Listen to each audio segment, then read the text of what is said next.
Question number 24. A circle is inscribed in a triangle ABC touching BC, CA and AB at P, Q and R respectively. If AB is equal to 10 centimeter, AQ is equal to 7 centimeter and CQ is equal to 5 centimeter, then find the length of BC. तो देखिए इस question में क्या बताया गया है। एक triangle है ABC, उसके अंदर एक सर्कल को इंस्क्राइब किया गया है और ये जो सर्कल है इस ट्रायंगल की साइड्स को पॉइंट P, Q, R पर क्या करता है, टच करता है। ठीक है, और इसमें हमें क्या क्या गिवन है, AB की लेंथ हमें 10 सेंटीमीटर गिवन है। ये जो साइड है AB पूरी वो हमें 10 सेंटीमीटर गिवन है। AQ 7 सेंटीमीटर गिवन है, यहाँ से यहाँ तक AQ 7 और CQ 5 सेंटीमीटर गिवन है। और ये हमें फाइंड क्या करनी है, BC साइड ये हमें फाइंड करनी है। ठीक है, तो चलिए इसको शुरू करते हैं। तो सबसे पहले सॉल्यूशन लिख लेते हैं। सॉल्यूशन में जो गिवन है वो लिख लीजिए। गिवन क्या क्या है, इसमें हमें AB की लेंथ गिवन है, AB is equal to 10 centimetre given है, ये पूरी साइड 10 सेंटीमीटर गिवन है। AQ हमें 7 सेंटीमीटर गिवन है। AQ कहाँ पर है, यहाँ से यहाँ तक ये 7 सेंटीमीटर गिवन है। और CQ कितनी गिवन है, 5 सेंटीमीटर। CQ ये हमें 5 सेंटीमीटर गिवन है। ठीक है, और हमें ये BC फाइंड करनी है। ठीक है, और ये पूरी साइड की लेंथ AB की लेंथ भी हमें गिवन है 10 सेंटीमीटर। इतना इस क्वेश्चन में हमें गिवन है। ठीक है, अब देखो ये BC कैसे फाइंड कर सकते हैं हम। BC को फाइंड करने के लिए हमें CP की लेंथ चाहिए और BP की लेंथ चाहिए। ठीक है, ये जो CP है वो तो 5 सेंटीमीटर आ जाएगा, क्योंकि CQ और CP दोनों इक्वल होंगे, क्योंकि ये दोनों क्या है, CP और CQ tangent from external point C। External point C से ये दोनों टेंजेंट है तो दोनों क्या होंगे, इक्वल होंगे, तो ये तो 5 आ जाएगा। अब हमें ये BP फाइंड करना पड़ेगा। BP कैसे फाइंड होगा, जब हमें BR की लेंथ फाइंड हो जाएगी। ठीक है, BR की लेंथ अगर फाइंड हो जाएगी तो फिर BP भी हम फाइंड कर सकते हैं, क्योंकि ये भी दोनों क्या है, tangent from external point B। ठीक है, और ये कैसे फाइंड होगा, यहाँ से यहाँ तक का पार्ट, क्योंकि AQ हमें 7 गिवन है तो ये भी 7 होगा, AR 7। और अगर AR 7 है तो ये कितना होगा, ये पार्ट 3 हो जाएगा, क्योंकि ये पूरा तो 10 है ना, तो ये 7 है, ये 3 हो जाएगा। और ये 3 है तो ये भी 3, तो ये 3 और इधर से ये 5, तो पूरी BC की लेंथ आ जाएगी हमारे पास 3 + 5 8। तो अब देखते हैं इसको कैसे करेंगे। तो सबसे पहले यहाँ पर हम लिख लेते हैं, वी नो दैट। इस क्वेश्चन में कंसेप्ट क्या यूज होगा, इस क्वेश्चन में कंसेप्ट यूज होगा tangent from external points are equal. We know, तो इसे लिख देते हैं, वी नो दैट, क्या जानते हैं हम, tangents drawn from an external point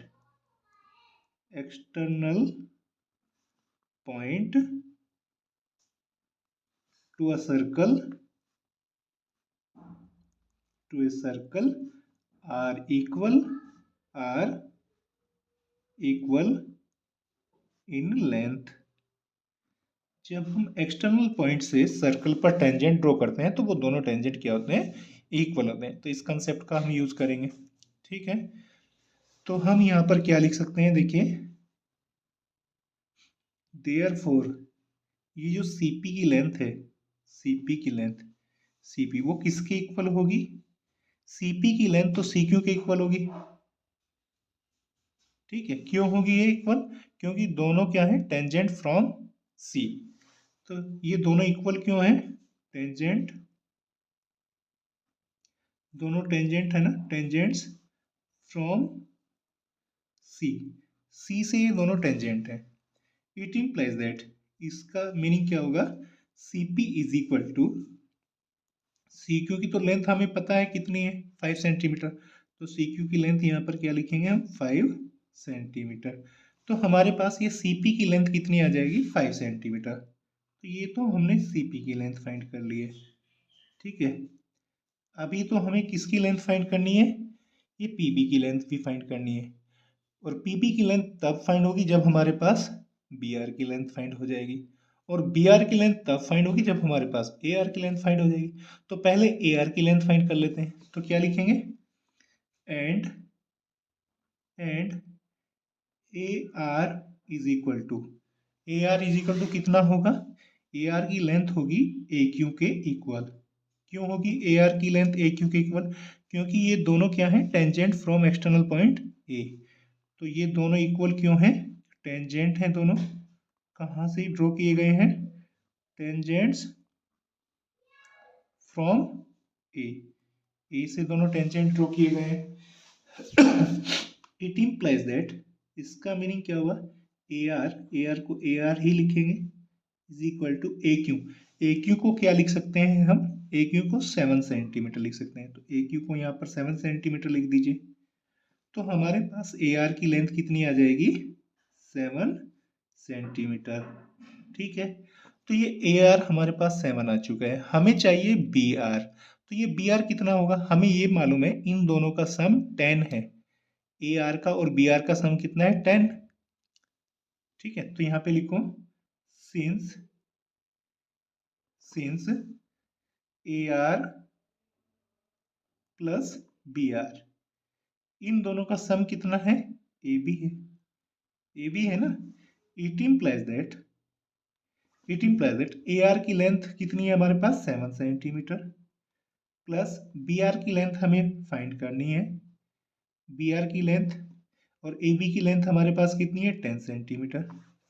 it implies that B R is equal to, 7 को राइट में ले जाइए, 7 को राइट में लाएंगे तो ये माइनस का 7 बन जाएगा। ठीक है, it implies that B R is equal to, B R is equal to कितना आ जाएगा? 3 सेंटीमीटर। तो ये बी आर भी हमारे पास आ गया 7 centimetre, sorry 3 centimetre. B R आ गया। लेकिन हमें तो ये दोनों पार्ट चाहिए ना, ये पार्ट हम ऑलरेडी फाइंड कर चुके हैं, ये पार्ट चाहिए तभी हम बी सी की लेंथ फाइंड कर सकते हैं। तो अब ये बी आर कैसे फाइंड करेंगे बताइए? बी आर को कैसे फाइंड करेंगे? बी आर को फाइंड करने के लिए हम यहाँ पर क्या क्या लिख सकते हैं? तो यहाँ पे लिख सकते हैं since since BP is equal to, ये जो बीपी है वो किसके इक्वल है? BP is equal to B R है ना। हमें बी आर बीपी फाइंड करना है ना। तो बीपी तो बी आर के इक्वल है। क्यों है equal? Tangent from, tangent from कहाँ से टेंजेंट है? ये दोनों पॉइंट बी से टेंजेंट है। बीपी और बी आर दोनों क्या क्या है? Tangent from B. It implies that, ठीक है, इसका क्या अर्थ होगा?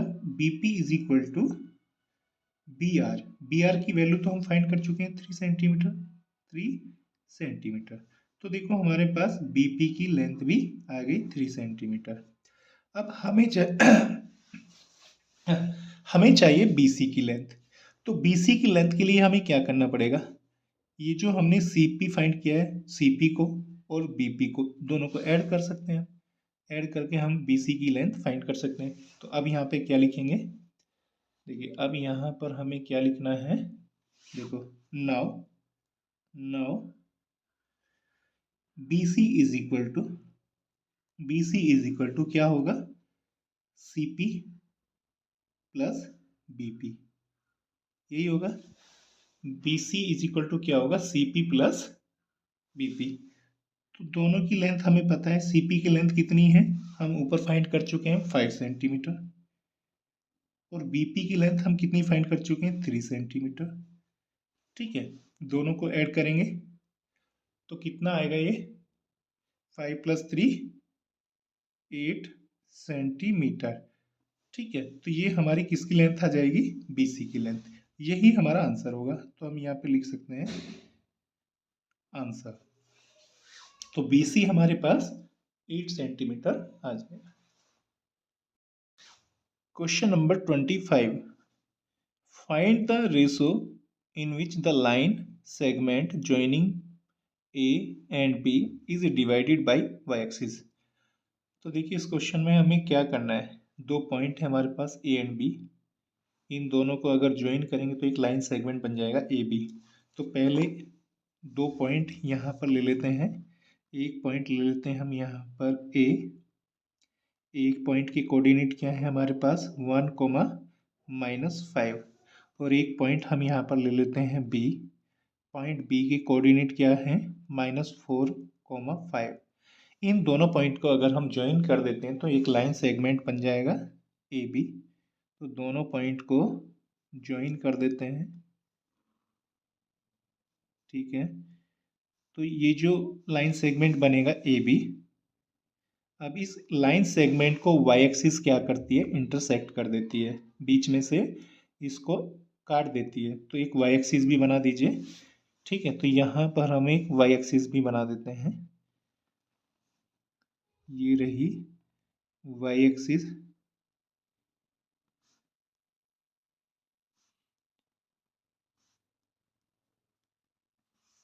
ये रही वाई एक्सिस, वाई एक्सिस। ठीक है, ये वाई एक्सिस है जिसने इस लाइन सेगमेंट ए बी को इंटरसेक्ट कर दिया है पॉइंट पी पर। पॉइंट पी पर क्या किया है, इस वाई एक्सिस ने ए बी को दो पार्ट में डिवाइड कर दिया है। इन दोनों पार्ट का हमें क्या बताना है, रेशो। हमें ये फाइंड करना है ए पी पार्ट कितना है और ये बी पी पार्ट कितना है। ठीक है, तो हम क्या कर सकते हैं, इसको m मान सकते हैं m, और इसको क्या मान सकते हैं n। ठीक है, m n का रेशियो। तो हम यहाँ पर क्या ले सकते हैं, ये जो पॉइंट P है, इस पॉइंट P ने ए बी को m/n रेशियो में डिवाइड कर दिया है। ठीक है, तो हमें फाइंड क्या करना है, m और n का वैल्यू।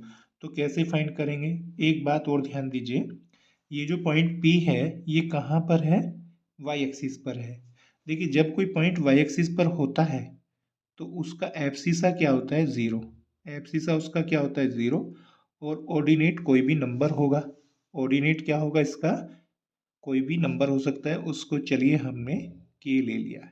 ठीक है, बात समझ में आ गई। तो देखिए हमारा डायग्राम तो बनकर रेडी हो गया है। अब हमें ये रेशो फाइंड करना है, m और n का रेशो। देखो वो कैसे फाइंड करेंगे, तो पहले यहाँ पर लिख लेते हैं।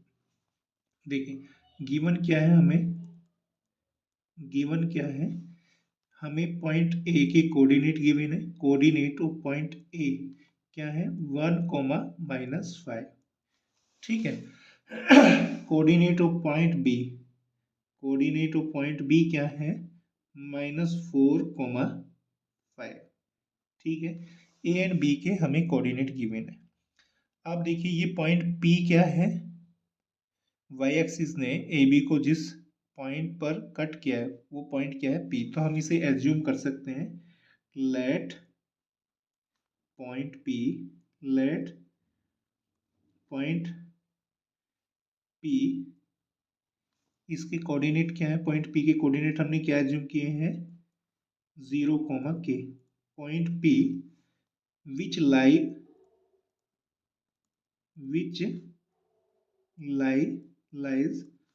ऑन वाई एक्सिस, ये वाई एक्सिस पर है ना, lies on Y axis, divide the line segment A B,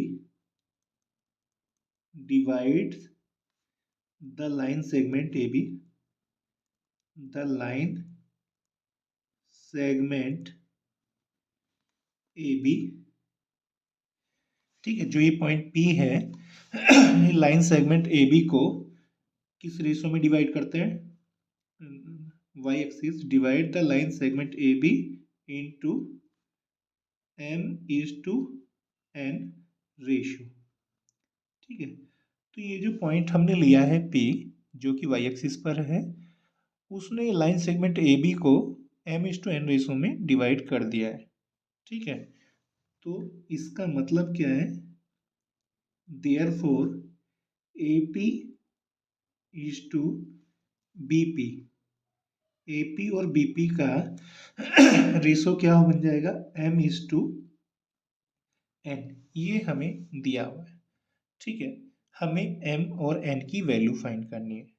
ठीक है, तो उसके लिए हम क्या यूज करेंगे, सेक्शन फॉर्मूला।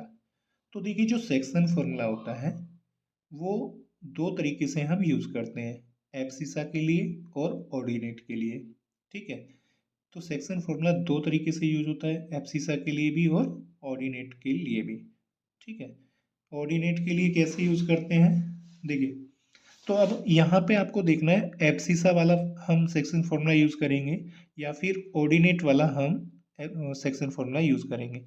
तो उसके लिए हम क्या देखते हैं, देखिए यहाँ पर इस पॉइंट का हमें एब्सिसा भी गिवन है और ऑर्डिनेट भी। इस पॉइंट का हमें एब्सिसा भी गिवन है, ऑर्डिनेट भी। इस पॉइंट का हमें एब्सिसा गिवन है लेकिन ऑर्डिनेट गिवन नहीं है। ठीक है, तो हम सेक्शन फॉर्मूला कौन सा यूज करेंगे, एब्सिसा वाला हम सेक्शन फॉर्मूला यूज करेंगे, एक्स वाला। ठीक है, क्योंकि हमें तीनों पॉइंट के एब्सिसा गिवन है, यहाँ पर भी, यहाँ पर भी, यहाँ पर भी। ठीक है, तो जो तीनों पॉइंट के हमें एब्सिसा गिवन है इसलिए हम एब्सिसा वाला फॉर्मूला यूज करेंगे। अगर तीनों पॉइंट के ऑर्डिनेट गिवन होते हैं तब हम ऑर्डिनेट वाला फॉर्मूला यूज करते हैं इसमें। ठीक है, तो अब हम यहाँ पर क्या करेंगे, एब्सिसा वाला फॉर्मूला यूज करेंगे। तो क्या लिखेंगे यहाँ पर, यूजिंग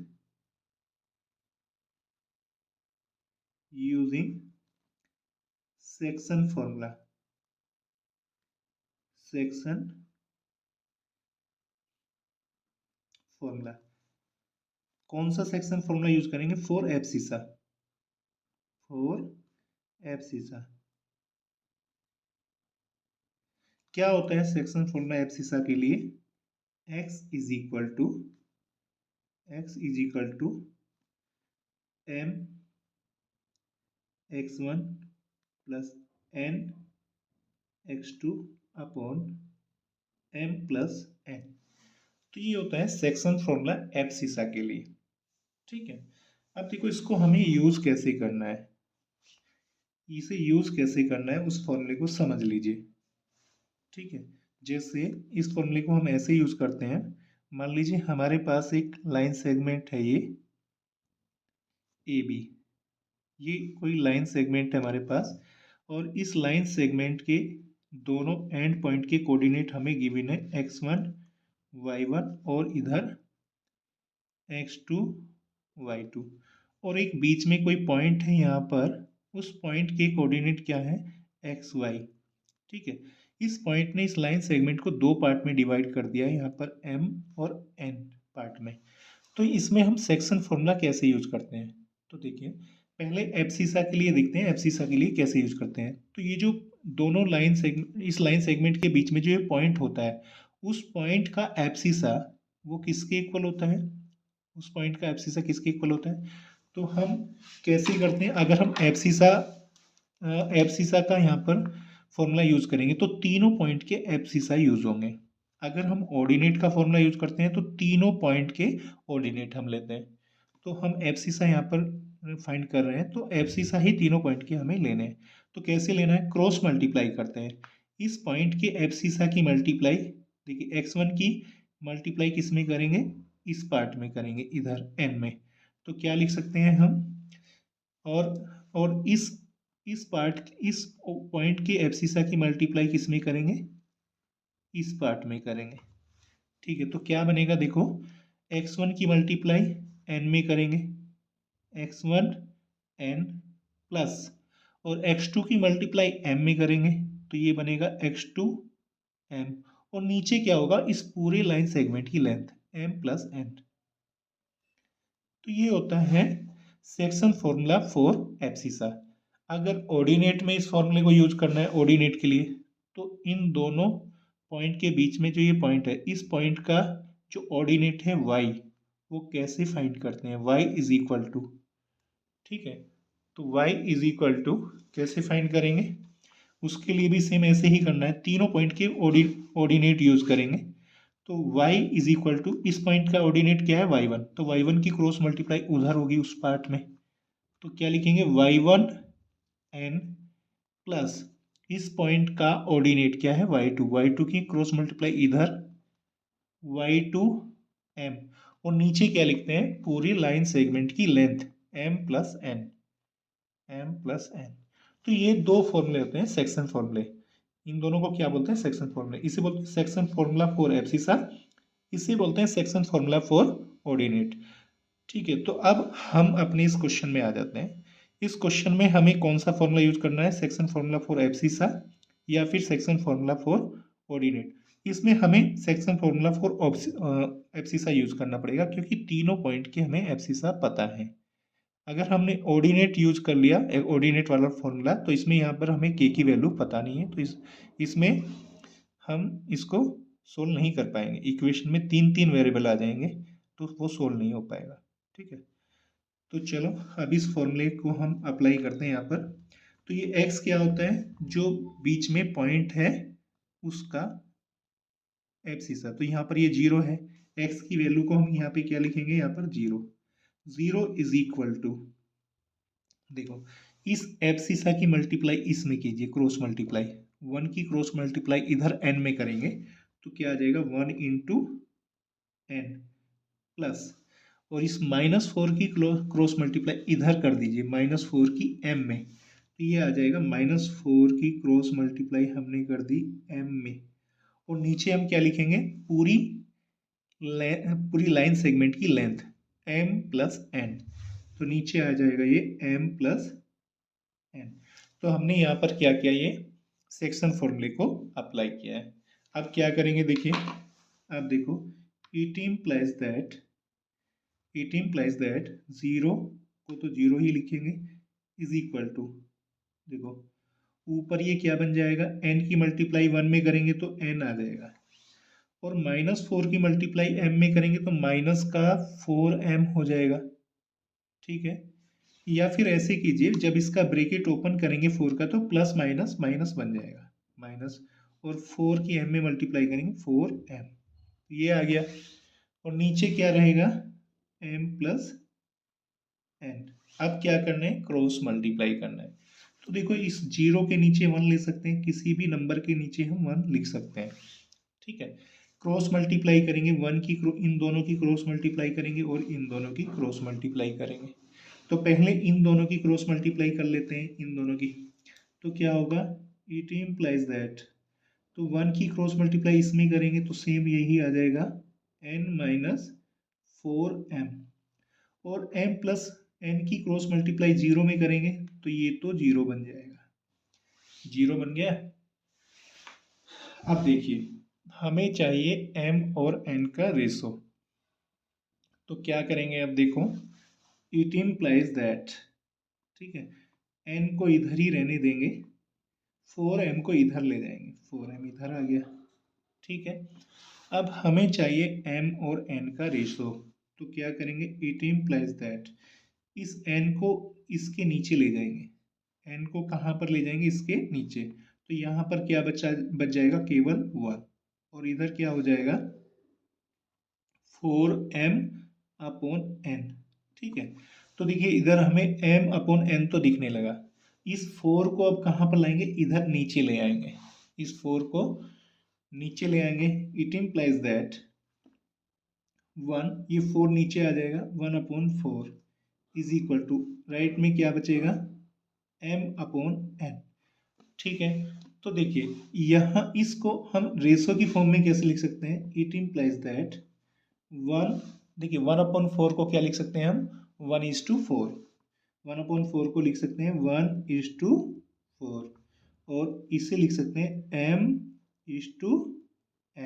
तो देखिए m और n का रेशो क्या आ जाएगा 1:4, इसका मतलब ये जो y एक्सिस है, y axis line segment AB को 1:4 में क्या करती है, डिवाइड कर देती है, तो यही हमारा आंसर आ जाएगा। तो इसी को हम बॉक्स में बंद कर सकते हैं और यहाँ पर लिख सकते हैं आंसर।